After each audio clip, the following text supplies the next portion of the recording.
ಪಾಲಿ ಹೌಸಲ್ಲಿ ನಾವು ಬೆಳೆಯೋದು ಮುಖ್ಯ ಅಲ್ಲ, ಚೆನ್ನಾಗಿ ಮಾರ್ಕೆಟಿಂಗ್ ಮಾಡಬೇಕು ಮೇಯ್ನ್. ನಾನು ಈಗ 15 ವರ್ಷದಿಂದನೂ ಅಗ್ರಿಪ್ಲಾಸ್ಟೇ ಪಾಲಿಫಿಲಮ್ನ ಉಪಯೋಗಿಸ್ತಾ ಇದ್ದೀನಿ. Very good. ಅಗ್ರಿಪ್ಲಾಸ್ಟು ಪಾಲಿಫಿಲಮ್ ಇವತ್ತೂ ಇದೆ, ಚೆನ್ನಾಗಿದೆ, ಗುಡ್ ಕ್ವಾಲಿಟಿ ಇದೆ. ನಂದು ಸುಮಾರು ಒಂದು 10 ಎಕರೆ ಪಾಲಿ ಹೌಸ್ ಇದೆ. 10 ಎಕರೆ ಪಾಲಿ ಹೌಸಲ್ಲೂ ನಾನು ಉಪಯೋಗಿಸಿರೋದು ಪೂರ್ತಿ ಅಗ್ರಿಪ್ಲಾಸ್ಟೇ. ಅಗ್ರಿಕಲ್ಚರ್ನ ಬಿಸ್ನೆಸ್ ಥರ ಟ್ರೀಟ್ ಮಾಡಿದಾಗ ಫಾರ್ಮರು ಮುಂದಕ್ಕೆ ಬರೋಕ್ಕೆ ಸಾಧ್ಯ. ಜಸ್ಟ್ ಹಾಬಿ ಥರ ಮಾಡೋಕ್ಕೆ ಹೋದಾಗ ಯಾವುದೇ ಕಾರಣಕ್ಕೂ ಇದು ಸಕ್ಸಸ್ ಆಗಲ್ಲ. ನಾನು ಗಿರೀಶ್ ಅಂತ, ಕೋಳಾಲ ನಮ್ಮದೂರು. ಇದು ಕೊರಟಗೆರೆ ತಾಲೂಕು, ತುಮಕೂರು ಡಿಸ್ಟ್ರಿಕ್ಟಲ್ಲಿದೆ. ನಾನು ಸುಮಾರು 15 ವರ್ಷದಿಂದ ನಾನು ಪಾಲಿ ಹೌಸ್ ಮಾಡ್ತಾಯಿದ್ದೀನಿ. ಸ್ಟಾರ್ಟಿಂಗ್ ನಾವು ಜರ್ಬರಾ ಮತ್ತು ಕಾರ್ನೇಷನ್ನು ಹಾಕಿದ್ವಿ. ಈಗ ಬಂದು ಕ್ರೈಸಾಂಥೆಮಮ್ನ ಹಾಕಿದ್ದೀವಿ. ಚೆನ್ನಾಗಿದೆ. ಮತ್ತು ನಮ್ಮ ಏನು ಚೆನ್ನಾಗಿ ಮಾರ್ಕೆಟಿಂಗ್ ಮಾಡಬೇಕು ಮೇಯ್ನ್. ಪಾಲಿ ಹೌಸಲ್ಲಿ ನಾವು ಬೆಳೆಯೋದು ಮುಖ್ಯ ಅಲ್ಲ, marketing main. Marketing plus quality ಎರಡೂ ಇದ್ದರೆ ನಾವು ಗ್ರೋ ಮಾಡೋದಕ್ಕೆ ಚೆನ್ನಾಗಿರುತ್ತೆ, ಫೈನ್. ಮತ್ತು ನಾನು ಈಗ 15 ವರ್ಷದಿಂದನೂ ಅಗ್ರಿಪ್ಲಾಸ್ಟೇ ಪಾಲಿಫಿಲಮ್ನ ಉಪಯೋಗಿಸ್ತಾ ಇದ್ದೀನಿ. Very good. ನಮ್ಮ ಪಾಲಿ ಹೌಸಲ್ಲಿ ಸುಮಾರು ಒಂದು 10-12 ವರ್ಷದಿಂದ ಇರೋ ಅಗ್ರಿಪ್ಲಾಸ್ಟು ಪಾಲಿಫಿಲಮ್ ಇವತ್ತೂ ಇದೆ, ಚೆನ್ನಾಗಿದೆ, ಗುಡ್ ಕ್ವಾಲಿಟಿ ಇದೆ. ನಾವು ಅದನ್ನೇ ಯೂಸ್ ಮಾಡ್ತಾ ಇರೋದು. Very good. ನಮಗೇನು ನೋ ಪ್ರಾಬ್ಲಮ್, ಚೆನ್ನಾಗಿದೆ. ಮತ್ತು ಮೇಯ್ನ್ ಸಪ್ಲೈನೂ ನಮ್ಗೆ ಮೇಯ್ನ್ ಫಾರ್ಮರ್ಸ್ಗೆ ಏನು ಬೇಕಾಗಿರೋದು ಇನ್ ಟೈಮ್ ಸಪ್ಲೈನೂ ಚೆನ್ನಾಗಿದೆ. ಯಾಕೆ ಅಂತಂದರೆ ಯಾವಾಗಲೂ ನಮಗೆ ಪಾಲಿಫಿಲಮ್ ಸಿಕ್ಕಿದ್ರೆ ಅದು ಆಗೋದಿಲ್ಲ. ಇನ್ ಟೈಮ್ ಸಪ್ಲೈ ಇದೆ.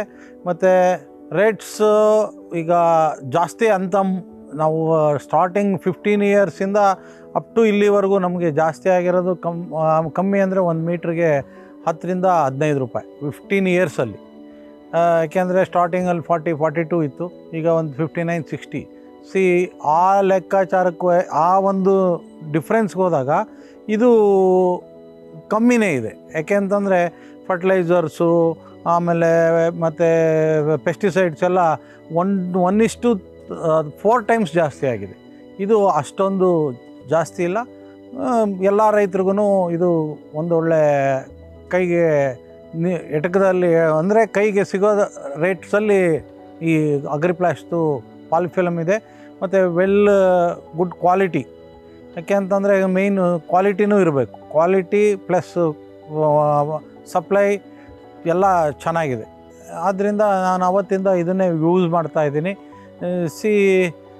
ಸ್ವಲ್ಪ ಅದೇ ಸಪ್ಲೈ ಮೀನ್ಸ್ ನಮಗೆ ಸಪ್ಲೈಯಲ್ಲಿ ಇವಾಗ ಬೆಂಗಳೂರು ಡಿಸ್ಟ್ರಿಕ್ಟಲ್ಲಿರೋರಿಗೆ, ಬೆಂಗಳೂರು ನಿಯರ್ ಇರೋರಿಗೆಲ್ಲ ನಮಗೆ ಬೆಂಗಳೂರಿನಲ್ಲಿ ಸಪ್ಲೈ ಇದೆ. ಹೊಸೂರು ಆ ಸೈಡ್ನವ್ರಿಗೆ ಹೊಸೂರು ಕಡೆ ಅಲ್ಲಿ ಸಪ್ಲೈ ಕೊಡ್ತಾ ಇದ್ದಾರೆ.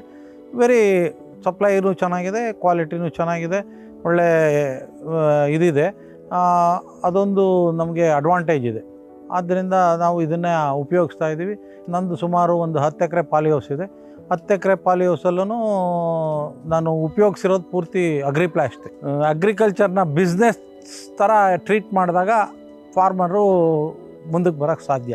ಜಸ್ಟ್ ಹಾಬಿ ಥರ ಮಾಡೋಕ್ಕೆ ಹೋದಾಗ ಯಾವುದೇ ಕಾರಣಕ್ಕೂ ಇದು ಸಕ್ಸಸ್ ಆಗಲ್ಲ. ನಾವು ಯಾವುದೇ ಪಾಲಿ ಹೌಸಲ್ಲಿ ಕ್ರಾಪ್ನ ಗ್ರೋ ಮಾಡಬೇಕು ಅಂದರೆ ನಮಗೆ ಸೈಂಟಿಫಿಕ್ ಅಪ್ರೋಚ್ ಇರಬೇಕು. ಸೈಂಟಿಫಿಕ್ ಅಪ್ರೋಚ್ ಅಂದರೆ ನಮಗೆ EC pH ನಾಲೆಡ್ಜ್ ಇರಬೇಕು. ಸಾಯಿಲಲ್ಲಿ EC ಎಷ್ಟಿರಬೇಕು, pH ಎಷ್ಟಿರಬೇಕು, ವಾಟ್ರ್ EC pH ನೋಡಬೇಕು.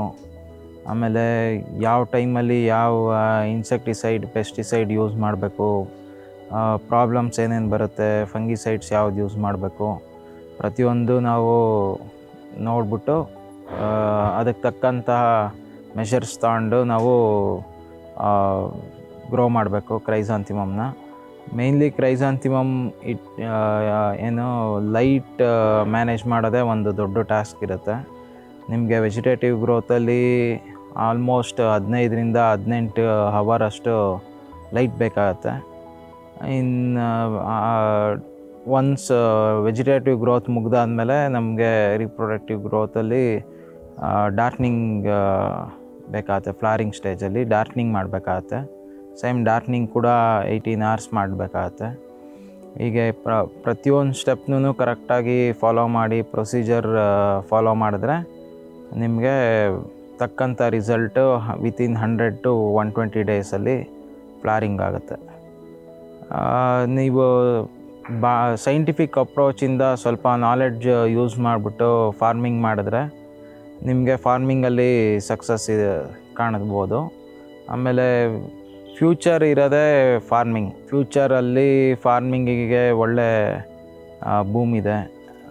ಬಿಕಾಸ್ ಆಫ್ ITBT ಅನ್ಸರ್ಟನಿಟಿ ಇದೆಲ್ಲ ಕನ್ಸಿಡರ್ ಮಾಡಿದ್ರೆ ನಿಮಗೆ farming is evergreen. I am growing flowers, some other people will grow exotic vegetables like that. ನೀವು ಏನು ಗ್ರೋ ಮಾಡ್ತೀರಾ, ಯಾವುದೇ ಕೆಲಸ ಮಾಡಿದ್ರೂ ಸ್ವಲ್ಪ ಕಾನ್ಸಂಟ್ರೇಟ್ ಮಾಡಿ ನಿಮ್ಮ ಪ್ರೆಸೆನ್ಸ್ ಇರಬೇಕು. ನಾಲೆಡ್ಜ್ ಮುಖಾಂತರ ನೀವು ಇಲ್ಲಿ ಅಪ್ಲೈ ಮಾಡಿದ್ರೆ ಅದಕ್ಕೆ ತಕ್ಕಂಥ ರಿಸಲ್ಟ್ ಸಿಗುತ್ತೆ. ಟ್ರೆಡಿಷ್ನಲ್ ವೇ ಆಗಿ ಫಾರ್ಮಿಂಗ್ ಮಾಡೋದನ್ನು ಬಿಟ್ಟು ಸ್ವಲ್ಪ ಸೈಂಟಿಫಿಕ್ ಅಪ್ರೋಚ್ ಕೊಟ್ಟು ಮುಂದೆ ಸ್ವಲ್ಪ ನಾಲೆಡ್ಜ್ ಯೂಸ್ ಮಾಡಬೇಕು. ಆಮೇಲೆ ನ್ಯೂ ಟೆಕ್ನಿಕ್ಸ್ನ ಅಡಾಪ್ಟ್ ಮಾಡಬೇಕು. ನಿಮಗೆ ಫಾರ್ಮಿಂಗಲ್ಲಿ ಫ್ಯೂಚರ್ ಇದೆ. ಕ್ರಸಾಂತಿಮಮ್ಮು ಆ್ಯಕ್ಚುಯಲ್ ಆಗಿ ಹೇಳಬೇಕು ಅಂದರೆ ಇದು ಕ್ರಸಾಂತಿಮಮ್ಮು 5 to 10 years ಬ್ಯಾಕು ಇದು ಕೆಲವೇ ಫಾರ್ಮರ್ಸು ಗ್ರೋಯರ್ಸ್ ಹತ್ರ ಮಾತ್ರ ಇದು ಒಂದು ಇದ್ರದ್ದು ಏನೈತೆ ಇನ್ಫಾರ್ಮೇಷನ್ ಕೆಲವೇ ಗ್ರೋಯರ್ಸ್ ಹತ್ರ ಮಾತ್ರ ಇತ್ತು. ಈಗ ಇದು ಒಂಥರ ಓಪನ್ ಸೀಕ್ರೆಟ್ ಆಗಿದೆ. ಎನಿ ಫಾರ್ಮರ್ಸು ಇದನ್ನು ಬೆಳಿಬಹುದು. ಬೆಳೆಯೋದಕ್ಕೆ ಮೇಯ್ನು ಬಂದಿರೋದು ಬೆಳೆಯೋದು ಮುಖ್ಯ ಅಲ್ಲ, ಕ್ವಾಲಿಟಿ ಇಂಪಾರ್ಟೆಂಟ್. ಇದರಲ್ಲಿ ನಮ್ಮದು ಕ್ವಾಲಿಟಿ, ನಮ್ಮ ಪ್ರೆಸೆಂಟೇಷನ್, ನಾವು ಯಾವ ರೀತಿ ಪ್ಯಾಕಿಂಗ್ ಡಿಸೈನು ಆಮೇಲೆ ಕ್ವಾಲಿಟಿ, ಫ್ಲವರು ಪೂರ್ತಿ ಅದು ಚೆನ್ನಾಗಿ ಬಂದರೆ ಮಾರ್ಕೆಟಿಂಗು ಆಗುತ್ತೆ. ಜಸ್ಟ್ ಓನ್ಲಿ ಫಾರ್ ಈ ಕ್ರಸಾಂತಿಮಮ್ಮಲ್ಲಿ ಮೇಯ್ನ್ ಬಂದು ಮದರ್ ಪ್ಲ್ಯಾಂಟ್ ಒಳ್ಳೆ ಪ್ಲ್ಯಾಂಟ್ಸ್ ಹಾಕಿದಾಗ ನಮ್ಗೆ ಒಳ್ಳೆ ಗುಡ್ ಕ್ವಾಲಿಟಿ ಫ್ಲವರ್ಸ್ ಬರುತ್ತೆ. ಇಷ್ಟಂತ ನಾನು ಹೇಳೋಕ್ಕೆ ಇಷ್ಟಪಡ್ತೀನಿ.